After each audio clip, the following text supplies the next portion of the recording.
25 தொகுதிகளைத்தான் காங்கிரசுக்கு விட்டுக் கொடுக்க திமுக தயாராக இருக்கிறது என்று பேசப்பட்டது. இந்நிலையில் சில தொகுதிகள் கூடுதலாக கேட்டால் கொடுக்கலாம் என்ற எண்ணத்தில் திமுக இருப்பதாக தகவல். முதலமைச்சர் ஸ்டாலினின் நிலைப்பாடு என்ன என்ற கேள்வி எழுந்திருக்கிறது. சில தொகுதிகள் எனில் எண்ணிக்கையை கூட்டலாம், அதிகமான தொகுதிகள் எனில் கொடுக்கப்பட முடியாது என்பதுதான் திமுகவின் நிலைப்பாடாக இருக்கிறது. 39 தொகுதிகளிலேயே நின்றால் காங்கிரசுக்கு விடை கொடுத்து விடலாம் என்ற முடிவிலும் திமுக தலைமை இருப்பதாக சொல்லப்படுகிறது.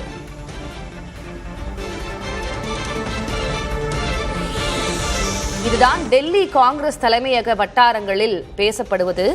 திமுக கூட்டணியில் தமிழக காங்கிரசுக்கு 39 தொகுதிகள் ஒதுக்க வேண்டும் என்ற நிலைப்பாடுதான் காங்கிரசின் நிலைப்பாடாக ஆரம்பத்திலிருந்தே இருந்து வருகிறது.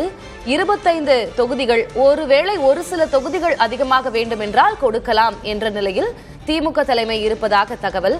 இந்நிலையில் அதிகமான தொகுதிகளை எதிர்பார்த்தால் கூட்டணியிலிருந்து காங்கிரஸ் பிரிந்தாலும் அதனை விட்டுவிடலாம் என்ற நிலையில்தான் திமுக தலைமை இருப்பதாக தகவல். பத்திரிகையாளர் திரு சுவாமிநாதன் இது குறித்து பேசுவதற்காக இணைந்திருக்கிறார். சுவாமிநாதன், வணக்கம். வணக்கம்.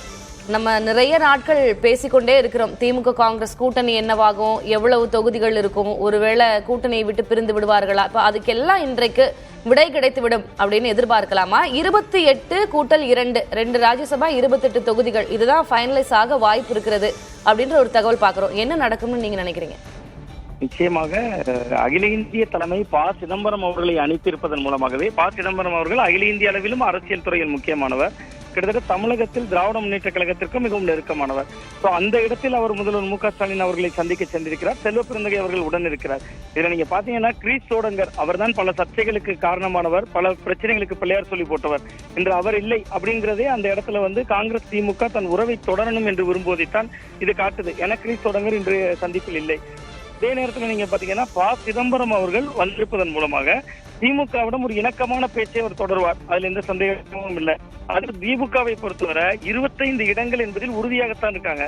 தொடர்ச்சியா முதல்வர் அவர்கள் தன் தரப்புக்கு, அதாவது திராவிட முன்னேற்ற கழகத்தினுடைய தலைவர் என்கிற முறையில திமுகவுக்குள் உள்வட்டத்திற்குள் வரக்கூடிய செய்திகள் எல்லாமே 25 இடங்கள் தான், பிளஸ் ஒரு எம்பி என்பதுதான், ராஜ்யசபா இடம் 1 என்பதுதான் அவர்களுடைய இலக்காக இருக்கு. இப்ப சிதம்பரம் போன்றவர்களே நேரடியாக வந்திருப்பதனால இந்த இடங்கள் 1-2 கூடுவதற்கு வாய்ப்பாக இருக்கலாம். அதிகபட்சம் ஒரு 27 அல்லது 28 என்கிற எண்ணிக்கைக்குள் இருக்கலாம்.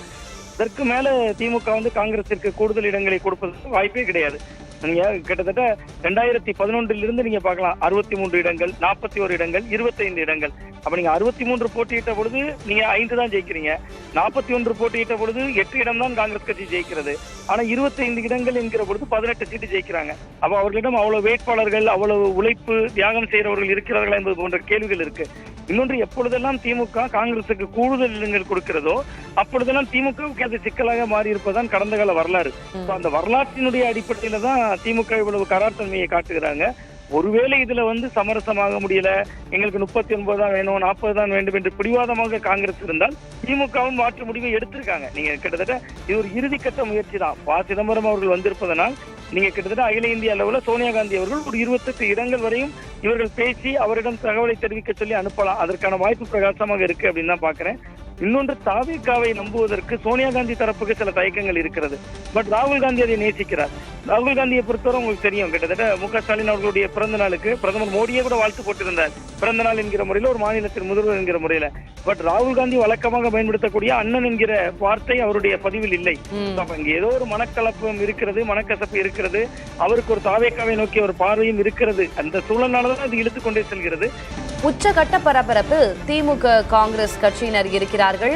என்ன முடிவெடுக்க போகிறார் கூட்டணி குறித்து முதலமைச்சர் ஸ்டாலின் என்ற கேள்வி எழுந்திருக்கிறது.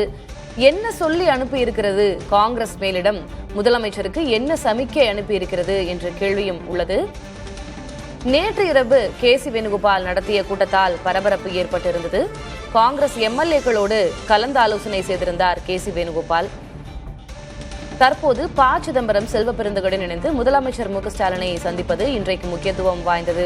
கூட்டணி நிலைப்பாடு என்ன, எவ்வளவு தொகுதிகள் என்பதெல்லாம் இன்றைக்கு முடிவாகி தெரிந்துவிடும் என்றே எதிர்பார்க்கப்படுகிறது. திமுக தலைவரும் முதலமைச்சருமான ஸ்டாலினின் நிலைப்பாடு என்ன? சில தொகுதிகள் அதிகமாக கேட்கப்படும் எனில் தொகுதிகளின் எண்ணிக்கை கூடலாம், 39 என்ற எண்ணிக்கையிலேயே 39 தொகுதிகளிலேயே நின்றால் காங்கிரசுக்கு விடை கொடுக்க நேரிடலாம். இன்னும் சற்று நேரத்தில் முடிவு நமக்கு தெரிந்துவிடும். என்னவாகும் திமுக காங்கிரஸ் கூட்டணியின் எதிர்காலம் என்ற முடிவு இன்னும் சற்று நேரத்தில் தெரிந்துவிடும். உச்சகட்ட பரபரப்பில் திமுக காங்கிரஸ் கட்சிகள் இருக்கின்றன.